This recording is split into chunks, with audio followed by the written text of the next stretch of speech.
Hi friends, ಎಲ್ರಿಗೂ ನಮಸ್ಕಾರ. Friends, ನಮ್ಮ ಸ್ವಿಂಗ್ ಟ್ರೇಡಿಂಗ್ ಮೆಥಡ್ ಪ್ರಕಾರ ಮಾರ್ಕೆಟ್ ಇಷ್ಟೆಲ್ಲ ಡೌನ್ ಆಗ್ತಾ ಇದ್ರು, ಡೌನ್ ಟ್ರೆಂಡ್ ಅಲ್ಲಿ ಇದ್ರು, ನಮಗೆ ಕೆಲವೊಂದು ಸ್ಟಾಕ್ಸ್ ಸ್ವಿಂಗ್ ಟ್ರೇಡಿಂಗ್ ಮೆಥಡ್ ಪ್ರಕಾರ ಎಂಟ್ರಿ ಬಂದಿದೆ. ಅದು ಯಾವ ಪ್ಯಾಟರ್ನ್ ಅಲ್ಲಿ ಇದೆ ಅಂತ ಈ ವಿಡಿಯೋದಲ್ಲಿ ನೋಡ್ತಾ ಹೋಗೋಣ. ಪ್ಲಸ್ ನಮಗೆ ಈ ವೀಕ್ ಅಲ್ಲಿ ಯಾವ ಸ್ಟಾಕ್ಸ್ ವಾಚ್ ಲಿಸ್ಟ್ ಅಲ್ಲಿ ಇದೆ ಅಂತ ಅಂದ್ಬಿಟ್ಟು ನಾವು ಈ ವಿಡಿಯೋದಲ್ಲಿ ನೋಡ್ತಾ ಹೋಗೋಣ. ನೋಡಿ, ಮೊದಲನೇದಾಗಿ ಇದು ನಮ್ಮ ಈ ವೀಕ್ ನ ವಾಚ್ ಲಿಸ್ಟ್. ನೋಡಿ, ವಾಚ್ ಲಿಸ್ಟ್ ನ ಕ್ಲಿಯರ್ ಆಗಿ ನೋಡ್ಕೊಂಬಿಡಿ. ಇಲ್ಲಿ ಏನೇನು ಸ್ಟಾಕ್ಸ್ ಇದೆ, ಈ ಎಲ್ಲಾ ಸ್ಟಾಕ್ಸು ನಾವು ಈ ವೀಕ್ ಅಲ್ಲಿ ವಾಚ್ ಮಾಡ್ತೀವಿ ಅಂತ. ನೋಡಿ, ಆಲ್ಮೋಸ್ಟ್ ನಮಗೆ ಫ್ಯೂಚರ್ ಸ್ಟಾಕ್ಸ್ ಅಂತ ತಗೊಂಡ್ರು ಒಂದು 200-250 ಸ್ಟಾಕ್ ಇದೆ. ನಿಫ್ಟಿ 500 ಅಂತ ಸ್ಟಾಕ್ಸ್ ಅಂತ ತಗೊಂಡ್ರು 500 ಸ್ಟಾಕ್ಸ್ ಇದೆ. ಅದರಲ್ಲಿ ಯಾವ ಸ್ಟಾಕ್ಸ್ ನ ನೋಡ್ಬೇಕು ಬಿಡಬೇಕು ಅನ್ನೋದೇ ವೆರಿ ಚಾಲೆಂಜಿಂಗ್. ಈ ತರ ವಾಚ್ ಲಿಸ್ಟ್ ನ ಕ್ರಿಯೇಟ್ ಮಾಡ್ಕೊಂಡಾಗ ಏನು ಅಂತಂದ್ರೆ, ನಾವು ಫೋಕಸ್ಡ್ ಆಗಿ ಇದೇ ಸ್ಟಾಕ್ಸ್ ನ ವಾಚ್ ಮಾಡ್ತೀವಿ ಅಂತ. ಇದು ನಾವು ಎವ್ರಿ ವೀಕು ಪ್ರಿಪೇರ್ ಮಾಡ್ಕೊಳ್ತೀವಿ. ಯಾಕೆ ಪ್ರಿಪೇರ್ ಮಾಡ್ಕೊಳ್ತೀವಿ ಅಂತಂದ್ರೆ, ಒಂದು ವೀಕ್ಲಿನಲ್ಲಿ ಅಬೌಟ್ ಟು ಬ್ರೇಕ್ಔಟ್ ಪ್ಯಾಟ್ರನ್ ಅಂತ ಇರುತ್ತೆ. ಈ ಪ್ಯಾಟ್ರನ್ ಅಲ್ಲಿ ಆ ಸ್ಟಾಕ್ ಇತ್ತು ಅಂತಂದ್ರೆ ನಾವು ಆ ಸ್ಟಾಕ್ ನ ವಾಚ್ ಲಿಸ್ಟ್ ನ ಪ್ರಿಪೇರ್ ಮಾಡ್ಕೊಂಡು ಆ ಸ್ಟಾಕ್ ಅಲ್ಲಿ ನಮಗೆ 1 ಅವರ್ ಬ್ರೇಕ್ಔಟ್ ಏನಾದ್ರು ಕೊಡ್ತು ಅಂದ್ರೆ, ನೋಡಿ ಇದು 1 ಅವರ್ ಚಾರ್ಟು, ಇದು ವೀಕ್ಲಿ ಚಾರ್ಟ್. ಇಲ್ಲಿ 1W ಅಂತ ತೋರಿಸ್ತಾ ಇದೆ, ಪ್ಲಸ್ ಇದು 1H ಅಂತ ಇದೆ. ಸೊ ಇದು ನಮಗೆ 1 ಅವರ್ ಚಾರ್ಟ್. ಈ ತರ ನಾವು ವಾಚ್ ಲಿಸ್ಟ್ ನ ಕ್ರಿಯೇಟ್ ಮಾಡ್ಕೊಂಡಿದ್ದಾದ್ಮೇಲೆ ಎವ್ರಿ ಡೇ ಮಾರ್ಕೆಟ್ ಓಪನ್ ಆಗಿದ್ದ ಆದ್ಮೇಲೆ ಇನ್ನೊಂದು ಬ್ಯೂಟಿ ಏನು ಅಂತಂದ್ರೆ, 10-10:30ವರೆಗೂ ನಾವು ಯಾವ ಸ್ಟಾಕ್ ಎಂಟ್ರಿ ಬಂದಿದೆ ಅನ್ನೋದು ನೋಡೋದೇ ಬೇಕಾಗಿಲ್ಲ.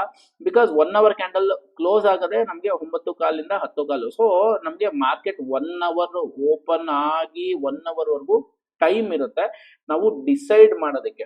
ಸೊ ಈ ತರ ಇದೆಲ್ಲಾ ಸ್ಟಾಕ್ ನಮಗೆ ವಾಚ್ ಲಿಸ್ಟ್ ಅಲ್ಲಿ ಇದೆ. ಈ ಸ್ಟಾಕ್ಸ್ ಅಲ್ಲಿ ನೋಡಿ, ಈ ಸ್ಟಾಕ್ಸ್ ಅಲ್ಲಿ ನಮಗೆ ಇವತ್ತು ಕೆಲವೊಂದು ಸ್ಟಾಕು ಎಂಟ್ರಿ ಬಂದಿದೆ. ಯಾವ್ದದು ಅಂತಂದ್ರೆ, ನೋಡಿ ಇದೇ ತರ ಪ್ಯಾಟರ್ನ್ ಅಲ್ಲಿ ಇದೆ. ನೋಡಿ, ಆ ವಾಚ್ ಲಿಸ್ಟ್ ಅಲ್ಲಿ ಇರುವಂತಹ ಸ್ಟಾಕ್ ಇದು ನಮಗೆ ವೀಕ್ಲಿ ಚಾರ್ಟು ಈ ತರ ಪ್ಯಾಟರ್ನ್ ಅಲ್ಲಿ ಇದ್ದಾಗ ನಾವು ವಾಚ್ ಲಿಸ್ಟ್ ಅಲ್ಲಿ ಇಟ್ಕೊಂಡಿರುವಂತದ್ದು. ಇವತ್ತು ಈ ಸ್ಟಾಕು ಇಲ್ಲಿ ಎಂಟ್ರಿ ಬಂದಿದೆ. ಇಲ್ಲಿ ನಾವು ಎಂಟ್ರಿ ಬಂದಿದ್ದಾದ್ಮೇಲೆ ಸ್ಟಾಪ್ ಲಾಸ್ ಬಂದು 2300. ಅಂದ್ರೆ 2300 ಅಂತಂದ್ರೆ ಪ್ರೀವಿಯಸ್ ಡೇ ಲೋ. ಇವತ್ತು ನಾವು ಎಂಟ್ರಿ ತಗೊಂಡಿದ್ರೆ ಹಿಂದಿನ ದಿನದ ಲೋ ಬಂದು ನಮಗೆ ಸ್ಟಾಪ್ ಲಾಸ್ ಆಗುತ್ತೆ. ಈಗ ನೋಡಿ, 2300 ಅಂತಂದ್ರೆ ಪರ್ಫೆಕ್ಟ್ ಆಗಿ 2300 ರೂಪಾಯಿ ಇಡಬೇಕಂತಿಲ್ಲ. 2300 ರೂಪಾಯಿ ಸ್ಟಾಕ್ ಆಗಿರೋದ್ರಿಂದ ಅದಕ್ಕಿಂತ ಒಂದು 5 ರೂಪಾಯಿ ಕಡಿಮೆ ನಾವು ಸ್ಟಾಪ್ ಲಾಸ್ ನ ಇಡಬೇಕಾಗತ್ತೆ. ನೆಕ್ಸ್ಟ್ ನೋಡಿ, ರೈಟ್ ಸೈಡ್ ಏನಿದೆ, ಟಾರ್ಗೆಟ್ ಆಗುತ್ತಾ ನೆಕ್ಸ್ಟ್ ಸ್ಟಾಪ್ ಲಾಸ್ ಆಗುತ್ತಾ ಇದು ನಮ್ಗೆ ಗೊತ್ತಿಲ್ಲ. ಆದ್ರೆ ಇದು ನಾವು ಒಂದೇ ಮೆಥಡ್ ನ ಫಾಲೋ ಮಾಡಿಕೊಂಡು ಕಂಟಿನ್ಯೂಸ್ ಆಗಿ ಟ್ರೇಡ್ಸ್ ನ ತಗೊಳ್ತಾ ಹೋಗ್ತೀವಿ.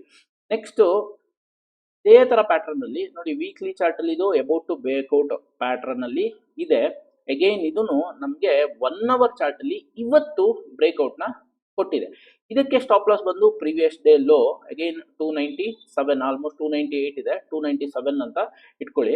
ಇದೆರಡೂ ಸ್ಟಾಕು ನಮಗೆ ಇವತ್ತು ಸ್ವಿಂಗ್ ಟ್ರೇಡಿಂಗ್ ಪ್ಯಾಟರ್ನ್ ಪ್ರಕಾರ ಎಂಟ್ರಿ ಬಂದಿದೆ.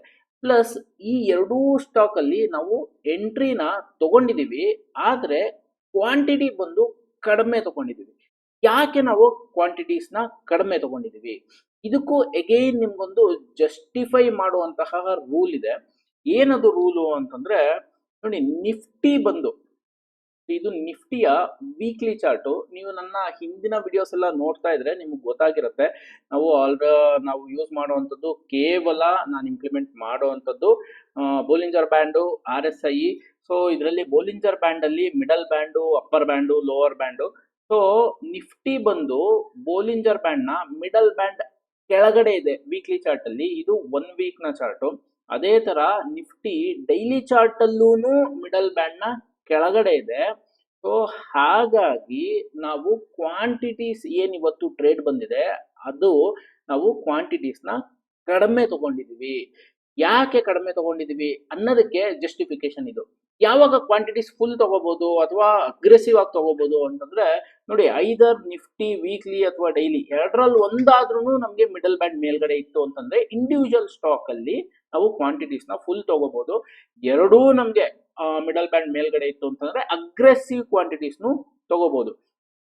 ಏನೇ ಇಂಡಿವಿಜುವಲ್ ಸ್ಟಾಕ್ಸ್ ಇದ್ರು ನಿಫ್ಟಿ ಟ್ರೆಂಡ್ ಅನ್ನುವಂಥದ್ದು ಏನು ಹೇಳ್ತೀವಿ ನಿಫ್ಟಿ ಟ್ರೆಂಡ್ ಅನ್ನೋದು ಇಂಪಾರ್ಟೆಂಟ್ ಆಗೇ ಆಗುತ್ತೆ. ಸೊ ಹಾಗಾಗಿ ಕ್ವಾಂಟಿಟೀಸ್ ನಾನು ಯಾವಾಗ ಜಾಸ್ತಿ ತಗೋಬೇಕು, ಯಾವಾಗ ಕ್ವಾಂಟಿಟೀಸ್ ಕಡಿಮೆ ತಗೋಬೇಕು ಅನ್ನೋದು ನಮಗೆ ಆಸ್ ಎ ಟ್ರೇಡರು ಗೊತ್ತಿರಬೇಕು. ಈಗ ಜಸ್ಟಿಫಿಕೇಶನ್ ಏನು, ಒಂದು ವೀಕ್ಲಿ ಚಾರ್ಟ್ ಅಲ್ಲಿ ಮತ್ತೆ ಡೈಲಿ ಚಾರ್ಟ್ ಅಲ್ಲಿ ನಿಫ್ಟಿ ಮಿಡಲ್ ಬ್ಯಾಂಡ್ ಕೆಳಗಡೆ ಇದೆ, ಇಂಡಿವಿಜುವಲ್ ಸ್ಟಾಕು ನಮ್ಮ ಪ್ಯಾಟ್ರನ್ ಪ್ರಕಾರ ಬೈ ಬಂದಿದೆ. ಸೊ ಈ ಆಪರ್ಚುನಿಟಿನ ಮಿಸ್ ಮಾಡ್ಕೊಳ್ಳೋ ಬದಲು ಕ್ವಾಂಟಿಟಿನ ಕಡಿಮೆ ತಗೊಂಡಿದ್ದೀವಿ. ಸೊ ಇದು ಹೆಂಗೆ ಅಂತಂದ್ರೆ ನೋಡಿ, ಇಲ್ಲಿ ತಗೊಂಡಾಗ ರಿಸ್ಕ್ ಮ್ಯಾನೇಜ್ಮೆಂಟ್ ಅನ್ನೋದು ಕನ್ಸಿಡರ್ ಮಾಡಿನೇ ತಗೊಳ್ತೀವಿ. ಏನಿದು ರಿಸ್ಕ್ ಮ್ಯಾನೇಜ್ಮೆಂಟು ಅಂತಂದ್ರೆ ನೋಡಿ, ಒಂದು ಸಿಂಪಲ್ ಕ್ಯಾಲ್ಕುಲೇಟರ್ನ ಓಪನ್ ಮಾಡ್ತೀನಿ. ಈಗ ಫಾರ್ ಎಕ್ಸಾಂಪಲ್ಲು ಈ ಸ್ಟಾಕು ನಾವು ಆಲ್ಮೋಸ್ಟ್ 324 ರುಪೀಸ್ಗೆ ಎಂಟ್ರಿ ತೊಗೊಂಡಿದ್ದೀವಿ ಅಂತ ಇಟ್ಕೊಳ್ಳೋಣ. 297 ಸ್ಟಾಪ್ ಲಾಸ್ ಆಗುತ್ತೆ. ಸೊ ನಮಗೆ ಡಿಫ್ರೆನ್ಸ್ ಬಂದು 27 ರೂಪಾಯಿ ಡಿಫ್ರೆನ್ಸ್ ಬಂತು. ಈ ಫಾರ್ ಎಕ್ಸಾಂಪಲ್ಲು ನಾನು ಒಂದು 10,000 ರೂಪಾಯಿ ರಿಸ್ಕ್ನ ತೊಗೊಳೋದಕ್ಕೆ ರೆಡಿ ಇದ್ದೀನಿ ಈ ಟ್ರೇಡಲ್ಲಿ ಅಂತಂದರೆ 10,000 ಡಿವೈಡೆಡ್ ಬೈ 27 ರೂಪಾಯಿ. ಸೊ ಇವಾಗ ನನಗೆ 370 ಕ್ವಾಂಟಿಟಿ ಬರುತ್ತೆ. ಸೊ ಈ 370 ಕ್ವಾಂಟಿಟಿ ಮಾತ್ರ ನಾನು ತಗೊಂಡ್ರೆ ಏನಿದು ಒಂದು ಅಡ್ವಾಂಟೇಜು ಅಂತಂದ್ರೆ, ಇದು 329 ರೂಪಾಯಿ ಇರೋದು ನಾಳೆ ಏನಾದ್ರು 320 ರೂಪಾಯಿಗೆ ಬಂದರೂ ನಾನು ಪ್ಯಾನಿಕ್ ಆಗಲ್ಲ, 315 ರೂಪಾಯಿಗೆ ಬಂದರೂ ಪ್ಯಾನಿಕ್ ಆಗಲ್ಲ. ಬಿಕಾಸ್ ನನ್ನ ಸ್ಟಾಪ್ ಲಾಸ್ ಹಿಟ್ಟಾಗಿಲ್ಲ. ಪ್ಲಸ್ ಸ್ಟಾಪ್ ಲಾಸ್ ಹಿಟ್ಟಾದ್ರೂ ನನಗೆ ಎಷ್ಟು ಲಾಸ್ ಆಗುತ್ತೆ, 10,000 ರೂಪಾಯಿ ಮಾತ್ರ ಲಾಸ್ ಆಗುತ್ತೆ ಅನ್ನೋದು ನನಗೆ ಗೊತ್ತಿದ್ದೇ ನಾನು ಎಂಟ್ರಿ ಆಗಿದ್ದೀನಿ ಅನ್ನುವಂತಹ ಕಾನ್ಸೆಪ್ಟ್ ಅಲ್ಲಿ ನಾವು ಮಾಡಿದಾಗ ಮಾತ್ರನೇ ನಾವು ಲಾಂಗ್ ರನ್ ಅಲ್ಲಿ ಮಾರ್ಕೆಟ್ ಅಲ್ಲಿ ಸಸ್ಟೈನ್ ಆಗಕ್ಕೆ ಸಾಧ್ಯ. ಅಗೈನ್ ಇದು ಸ್ಮಾಲ್ ಕ್ವಾಂಟಿಟಿ, ಹಂಗಾಗಿ ನಾನು 10,000 ರೂಪಾಯಿ ಅಂತ ಹೇಳ್ತಾ ಇದ್ದೀನಿ. ಅದೇ ನಾರ್ಮಲ್ ಕ್ವಾಂಟಿಟೀಸ್ ಆಯಿತು ಅಂತಂದ್ರೆ 25,000, 30,000, 50,000 ಬೇಕಾದ್ರೂ ರಿಸ್ಕ್ ತಗೋಬಹುದು. ಅಗೈನ್ ಇಲ್ಲಿ ಇಂಡಿವಿಜುವಲ್ ಟು ಇಂಡಿವಿಜುವಲ್ ಡಿಪೆಂಡ್ ಆಗುತ್ತೆ. ಇವಾಗ ನನಗೆ 10,000 ರೂಪಾಯಿ ರಿಸ್ಕ್ ತಗೊಳ್ಳೋ ಕೆಪಾಸಿಟಿ ಇದೆ ಅಂತಂದ್ರೆ 10,000 ರೂಪಾಯಿ ತಗೋಬಹುದು. ಇಲ್ಲ ನನ್ನ ನಾರ್ಮಲ್ ಕ್ವಾಂಟಿಟೀಸ್ ಬಂದು 5,000 ರೂಪಾಯಿ ಅಂತಂದ್ರೆ ಮಾರ್ಕೆಟ್ ಅಂದ್ರೆ ನಿಫ್ಟಿ ಬಂದು ಮಿಡಲ್ ಬ್ಯಾಂಡ್ ಕೆಳಗಡೆ ವೀಕ್ಲಿ ಮತ್ತೆ ಡೈಲಿ ಇದ್ದಾಗ ನಾನು ಬರೀ 2,000 ರೂಪಾಯಿ ರಿಸ್ಕ್ ತೊಗೊಳ್ತೀನಿ ಪರ್ ಟ್ರೇಡ್ ಅಲ್ಲಿ ಅಂತಾನು ತಗೋಬಹುದು. ಇಟ್ಸ್ ಅಗೈನ್ ನಮಗೆ ಸಿಸ್ಟಮ್ ಗೊತ್ತಿತ್ತು ಅಂತಂದ್ರೆ, ರಿಸ್ಕ್ ಮ್ಯಾನೇಜ್ಮೆಂಟ್ ಗೊತ್ತಿತ್ತು ಅಂತಂದ್ರೆ ನಾವು ಇದನ್ನ ಕಂಟಿನ್ಯೂಸ್ ಆಗಿ ಇಂಪ್ಲಿಮೆಂಟ್ ಮಾಡ್ತಾ ಹೋಗ್ಬೋದು. ಅಗೈನ್ ನಾನು ನಿಮ್ಗೆ ಇಲ್ಲಿ ಹೇಳೋದಕ್ಕೆ ಇಷ್ಟಪಡ್ತೀನಿ, ಏನದು ಅಂತಂದ್ರೆ ಇಲ್ಲಿ ಟ್ರೇಡ್ ತಗೊಂಡಿದ್ದಾದ್ಮೇಲೆ ರೈಟ್ ಸೈಡ್ ಏನಾಗುತ್ತೆ, ಬಲಗಡೆ ಏನಾಗುತ್ತೆ, ಇದು ನಾಳೆ 350 ರೂಪಾಯಿಗೆ ಹೋಗುತ್ತಾ, 345 ರೂಪಾಯಿಗೆ ಹೋಗುತ್ತಾ, 380 ರೂಪಾಯಿಗೆ ಹೋಗುತ್ತಾ, ಇದು ನನಗೆ ಗೊತ್ತಿಲ್ಲ. ಅಥವಾ ಬಂದು ಸ್ಟಾಪ್ ಲಾಸ್ ಹಿಟ್ಟಾಗುತ್ತಾ, ಇದೂ ನನಗೆ ಗೊತ್ತಿಲ್ಲ. ಇದು ನಮಗೆ ಟ್ರೇಡಿಂಗ್ ಅಂತ ನಾವು ಕಲ್ಸ್ಕೊಳ್ತೀವಿ. ಅಂದ್ರೆ ನಾನು ಹೆಂಗೋದ್ರೂ ಇದು ಅಲ್ಲೇ ಇದ್ರೂ ನಂಗೆ ಪ್ರಾಫಿಟ್ ಆಗಬೇಕು, ಮೇಲಕ್ಕೆ ಹೋದ್ರೂ ಪ್ರಾಫಿಟ್ ಆಗಬೇಕು, ಕೆಳಗಡೆ ಬಂದರೂ ಪ್ರಾಫಿಟ್ ಆಗಬೇಕು ಅನ್ನೋವಂಥದ್ದು ನನ್ನ ಪ್ರಕಾರ ಅದು ಟ್ರೇಡಿಂಗ್ ಅಲ್ಲ. ಟ್ರೇಡಿಂಗ್ ಅಂತಂದ್ರೆ ನಾವೊಂದು ಪ್ರೆಡಿಕ್ಷನ್ನ ಮಾಡ್ತೀವಿ, ಅದ್ರ ಪ್ರಕಾರ ಆಯ್ತು ಅಂತಂದ್ರೆ ನಂಗೆ ಇಷ್ಟು ಪ್ರಾಫಿಟ್ ಬರುತ್ತೆ. ಅಕಸ್ಮಾತ್ ಅದ್ರ ಪ್ರಕಾರ ಆಗಲಿಲ್ಲ ಅಂತಂದ್ರೆ ನನ್ನ ರಿಸ್ಕ್ ಕ್ಯಾಲ್ಕುಲೇಷನ್ ಪ್ರಕಾರ ಎಷ್ಟು ಲಾಸ್ ಆಗುತ್ತೆ ಅನ್ನೋದು ನನಗೆ ಗೊತ್ತಿರಬೇಕು. ಇದನ್ನ ನಾವು ಒಂದು ಬಿಸ್ನೆಸ್ ತರ ಕನ್ಸಿಡರ್ ಮಾಡಿ ಮಾಡ್ತಾ ಹೋದ್ರೆ ಟ್ರೇಡಿಂಗ್ ಅಲ್ಲಿ ಒಂದೇ ಒಂದು ನಮಗೆ ಎಕ್ಸ್ಪೆನ್ಸ್ ಅಂತ ಇರುವಂಥದ್ದು ಅದು ಸ್ಟಾಪ್ ಲಾಸ್ ಅನ್ನೋದು ಮಾತ್ರ. ಈ ಎಕ್ಸ್ಪೆನ್ಸ್ ಬಿಟ್ಟರೆ ಬೇರೆ ಯಾವುದೇ ಎಕ್ಸ್ಪೆನ್ಸು ಟ್ರೇಡಿಂಗ್ ಅಲ್ಲಿ ಇಲ್ಲ. ಸೊ ನಾವು ಪ್ರತಿ ಸಲ ಟ್ರೇಡ್ ತಗೊಂಡಾಗ್ಲೂ ರಿಸ್ಕ್ ಮ್ಯಾನೇಜ್ಮೆಂಟ್ನ ಕ್ಯಾಲ್ಕುಲೇಟ್ ಮಾಡಿ ಟ್ರೇಡ್ನ ತಗೊಂಡ್ರೆ ನಾವು ಲಾಂಗ್ ರನ್ನಲ್ಲಿ ಮಾರ್ಕೆಟಲ್ಲಿ ಸಸ್ಟೈನ್ ಆಗೋಕ್ಕೆ ಚಾನ್ಸ್ ಇದೆ. ಅಗೈನ್ ಮಾರ್ಕೆಟ್ ಇದೇ ಥರ ಇರಲ್ಲ ನೋಡಿ. ಲಾಸ್ಟ್ 2 years ಅಲ್ಲಿ ಮಾರ್ಕೆಟು ಚಾಲೆಂಜಿಂಗ್ ಆಗಿದೆ. ಅದೇ ನೆಕ್ಸ್ಟು ಯಾವಾಗ ನಮಗೆ ಈ ಫೇಸ್ ಸ್ಟಾರ್ಟ್ ಆಗುತ್ತೆ ನೋಡಿ, ಈ ಥರ ಈ ವೀಕ್ಲಿ ಚಾರ್ಟಲ್ಲಿ ನಿಫ್ಟಿ ಇಲ್ಲಿಂದ ಮೇಲಕ್ಕೆ ಹೋಗಕ್ಕೆ ಸ್ಟಾರ್ಟ್ ಆಗಿದ್ದು, ಆಲ್ಮೋಸ್ಟ್ ಇಲ್ಲಿಂದನೂ ಇಲ್ಲ, ಇಲ್ಲಿಂದ ಮೇಲಕ್ಕೆ ಹೋಗಕ್ಕೆ ಸ್ಟಾರ್ಟ್ ಆಗಿದ್ದು, ಕಂಟಿನ್ಯೂಸ್ ಆಗಿ ಮೇಲಕ್ಕೆ ಹೋಗ್ತಾನೇ ಇದೆ, ಮೇಲಕ್ಕೆ ಹೋಗ್ತಾನೇ ಇದೆ, ಮೇಲಕ್ಕೆ ಹೋಗ್ತಾನೇ ಇದೆ. ಈ ಫೇಸಲ್ಲಿ ನಮಗೆ ಒಂದು ಸಿಸ್ಟಮ್ ಅಂತ ಆಲ್ರೆಡಿ ರೆಡಿ ಇತ್ತು ಅಂತಂದರೆ ಈ ಥರ ಅಪ್ ಟ್ರೆಂಡ್ ಇದ್ದಾಗ ನಾವು ಈಸಿಯಾಗಿ ಮಾರ್ಕೆಟಲ್ಲಿ ಪ್ರಾಫಿಟ್ ಮಾಡೋಕ್ಕೆ ಸಾಧ್ಯ. ಆದರೆ ನಮ್ಮ ಹತ್ರ ಸಿಸ್ಟಮ್ಮೇ ಇಲ್ಲ, ನಮ್ಮ ಹತ್ರ ಒಂದು ಸ್ಟ್ರಾಟಜಿನೇ ಇಲ್ಲ ಅಂತಂದರೆ ಪ್ರಾಫಿಟ್ ಮಾಡೋದು ತುಂಬ ತುಂಬ ಕಷ್ಟ ಆಗುತ್ತೆ. ಸೊ ಫ್ರೆಂಡ್ಸ್, ಈ ವಿಡಿಯೋ ನಿಮಗೆ ಇಷ್ಟ ಆಗಿತ್ತು ಅಂತಂದರೆ ದಯವಿಟ್ಟು ನನ್ನ ಚಾನಲ್ಗೆ ಸಬ್ಸ್ಕ್ರೈಬ್ ಆಗಿ.